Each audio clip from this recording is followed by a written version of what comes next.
आपको आसानी से इसका रिवीजन करा देता हूं कि मामला है क्या, कहां जाकर यह मामला फंस रहा है, क्यों मनीष सिसोदिया तक बात पहुंच रही है और अरविंद केजरीवाल उनका क्या मामला है वो आपको बताता हूं। जैसे अगर आप ये देखिए, ये व्यक्ति हैं केजरीवाल, ये भाई साहब केजरीवाल है, इनके गले में मफलर लपेट देते हैं, ठीक है, तो ये केजरीवाल हो गए। इनके एक तरफ इनके राइट हैंड कह लीजिए जो खास व्यक्ति होता है, इनको कह लीजिए ये सत्येंद्र जैन, सत्येंद्र जैन, ये इनके राइट हैंड टाइप हो गए, इनका राइट हैंड।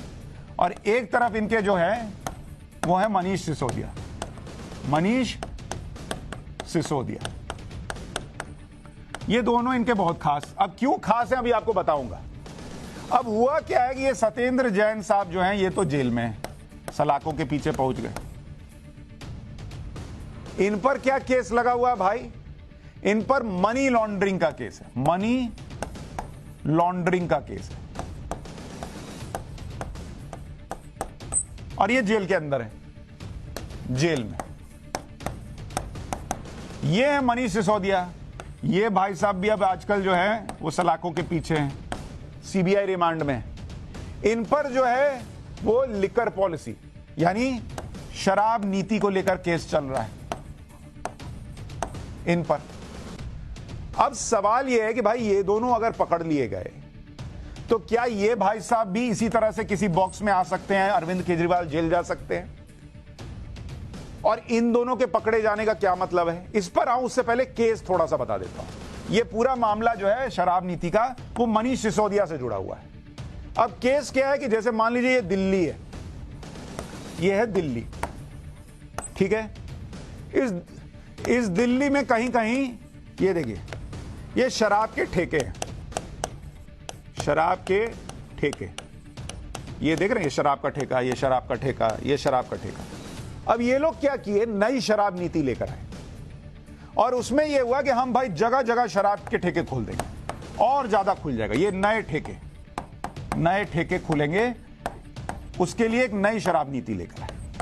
अब नई और पुरानी में एक बड़ा बेसिक सा फर्क था, ठेके तो और खुल गए, लेकिन पुरानी नीति में क्या होता था, इसको थोड़ा सा हटा रहा हूं। पुरानी नीति में क्या होता था,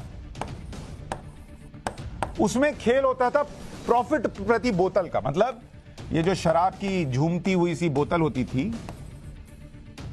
प्रॉफिट जो है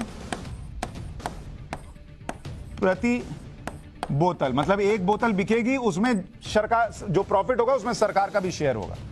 ये शराब की बोतल हो गई। नई नीति में क्या हुआ, नई नीति में जो प्रॉफिट है वो प्रति टेंडर हो गया। मतलब ये ठेके का टेंडर निकलेगा और उसमें एक बार में सरकार प्रॉफिट ले लेगी। अब सवाल ये खड़ा हुआ कि बॉस जब आप ज्यादा ठेके खोल रहे हो, 1 2 3 4 इसी तरह से दिल्ली में ठेके बढ़ गए, तो इसका मतलब शराब की बिक्री भी बढ़ेगी।